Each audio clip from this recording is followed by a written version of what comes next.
Have you ever had a client who's contacted you and told you that the reason you were chosen is because of your profile photo? And they say something like, well, you had a really friendly face. I've certainly had that happen. And in the past, when someone's told me that, it's made me doubt myself and think, oh, perhaps I haven't said enough. That's persuasive enough in my writing. It's not clear enough. And the only reason they chose me was because of a photo. And what does that say about my writing?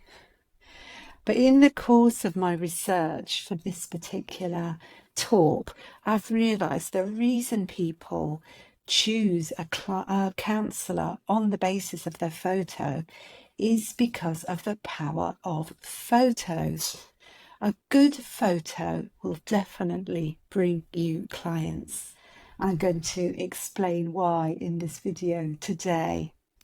So photos work because, first of all, we tend to process visual information much, much faster than we can process written words.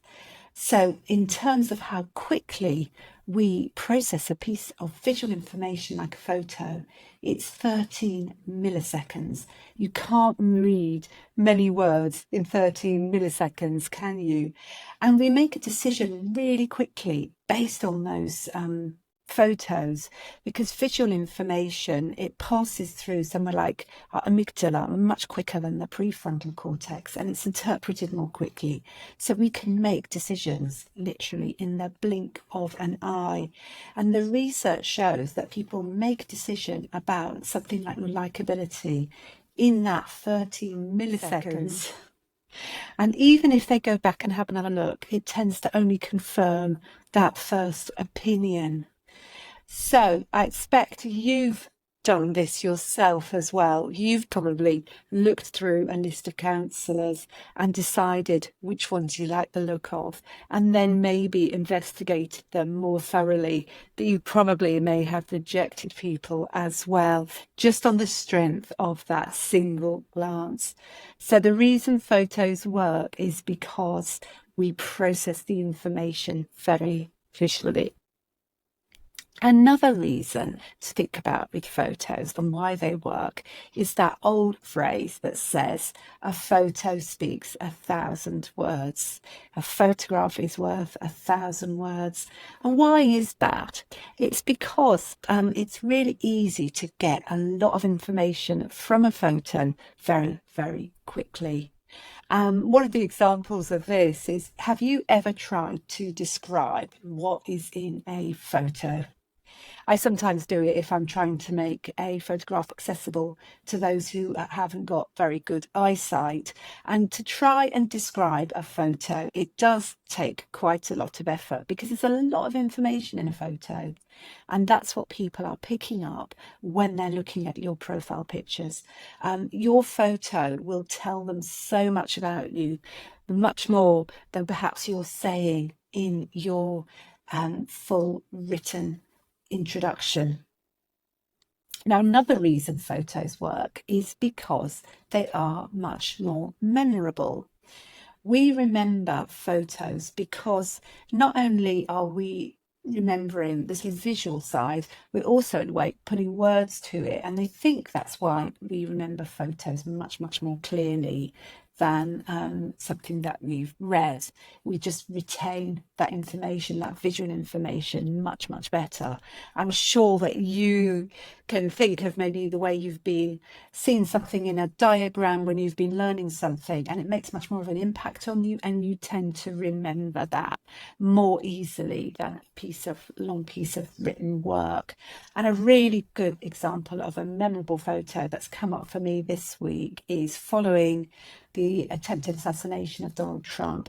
He was pictured doing a fist bump. He was surrounded by civil servants, agents, There was a American flag behind him, blue sky. His face had blood running down it, and he was doing a big fist bump. And that communicated so much about what was going on for Trump in that moment. And people say it was an absolute masterful moment of communication. And the photo that's taken from that moment is really, really memorable. So photos are very memorable, much more than the written word. So those are the reasons why it's really important to think about having a really good profile photo, because it's a good way of getting clients. And let's just have a little think about your poses. So if you think about it, different poses can communicate different things. And we know this through body language, and maybe what you learned about body language when you were studying. People remember or notice the communication through body language, and they believe it much more than what you actually say. So if we see someone's body language, we'll pick up about 55% of what they're communicating is through their body language, whereas through the written words is only about 7% of what we read. The rest of it is what is learned through what we're hearing. So if pose and your body language in your photo is really important, and it needs to marry up with what we're saying generally. So if you are saying something like, I offer a safe and empathic space, what can you do to communicate that in your photos? So something like an open pose, don't want to be looking angry or stern, for example, because you don't look very empathic if you're looking angry or stern. So you want to have a lovely, approachable open body pose, and a nice smile so that people can see that approachability.